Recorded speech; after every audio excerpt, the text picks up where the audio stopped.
Hello friends, ഞങ്ങളുടെ bed വാങ്ങാൻ പോകണമെന്ന് വെള്ളം കയറിയ സമയത്ത് ബെഡൊക്കെ നനഞ്ഞു പോയിട്ട് നമ്മൾ ബെഡ് വാങ്ങാൻ പോകട്ടോ. മുക്കത്തുള്ള റോയൽ ഫർണിച്ചറിലാട്ടോ നമ്മൾ ബെഡ് വാങ്ങാൻ പോയത്. കാരണം കൂടുതൽ ചേച്ചീൻ്റെ ഫർണിച്ചേഴ്സൊക്കെ അവിടെ നിർത്തും. അപ്പോൾ അങ്ങനെ ഒരു ബഡ്ജറ്റ് നമ്മൾ അവിടെ പോയി വേണ്ട സാധനമൊക്കെ വാങ്ങിയത്. ചേച്ചി എന്ന് പറയുമ്പോൾ ഞങ്ങളുടെ സ്വന്തം ചേച്ചി അല്ലെങ്കിൽ നമ്മുടെ സ്വന്തം പോലെ ചേച്ചി ആട്ടോ. ചേച്ചീൻ്റെ വീട്ടിൽ ഞങ്ങൾ വെള്ളം കയറിയ സമയത്ത് 3-4 ദിവസം നിന്ന് അങ്ങനെ ഞങ്ങൾ ഫാമിലി ആട്ടോ വാങ്ങിയത്. അങ്ങനെ കളറൊക്കെ ഞങ്ങൾ സെലക്ട് ചെയ്ത് കഴിഞ്ഞ് പിന്നെ ചേട്ടയ്ക്ക് ചെറിയൊരു മേശ വാങ്ങാനായിട്ട് അവരുടെ മേശ വാങ്ങാൻ വേണ്ടി ഞങ്ങൾ പോയി.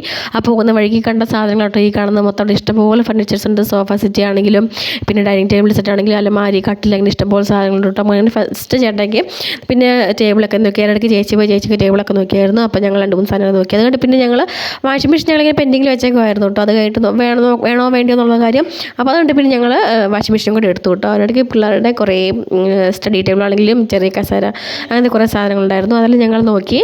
അപ്പോഴേക്കും പിന്നെ ഞാൻ പറഞ്ഞില്ലേ വാഷിംഗ് മെഷീൻ പെൻഡിങ് വെച്ച കാര്യം. പിന്നെ നമ്മൾ അതുകൂടി ഇങ്ങനെ എടുത്തു കേട്ടോ. അപ്പോൾ അതുകൊണ്ട് ഞങ്ങൾ അപ്പോഴേക്കും സമയം ഒരു 6 മണിക്ക് ആവാനായിരുന്നു. ഞങ്ങൾ വേഗം പിന്നെ ചായയെല്ലാം കുടിച്ചു. അപ്പോഴേക്കും വിശന്നായിരുന്നു കേട്ടോ. ചായയെല്ലാം കുടിച്ച് വന്നപ്പോഴേക്കും അവർ തന്നെ സാധനം കൊണ്ടുപോകാനുള്ള വണ്ടിയൊക്കെ വിളിച്ചു തന്നായിരുന്നു. അപ്പം നമ്മൾ സാധനങ്ങളെല്ലാം കയറ്റിക്കൊണ്ടിരിക്കുക കേട്ടോ. അങ്ങനെ ഞങ്ങളുടെ വാഷിംഗ് മെഷീനും ബെഡും ടേബിളും പിന്നെ ചേച്ചിൻ്റെ ടേബിളും അങ്ങനെ എല്ലാ സാധനങ്ങളും വണ്ടി കയറ്റി ഞങ്ങൾ പിന്നെ അവിടെ നിന്ന് പോന്നു കേട്ടോ. ഇനി അടുത്ത വീഡിയോ കാണാൻ. ചാനൽ ഇഷ്ടപ്പെട്ടാൽ എല്ലാവരും സബ്സ്ക്രൈബ് ചെയ്യാൻ മക്കളെ. Thank you.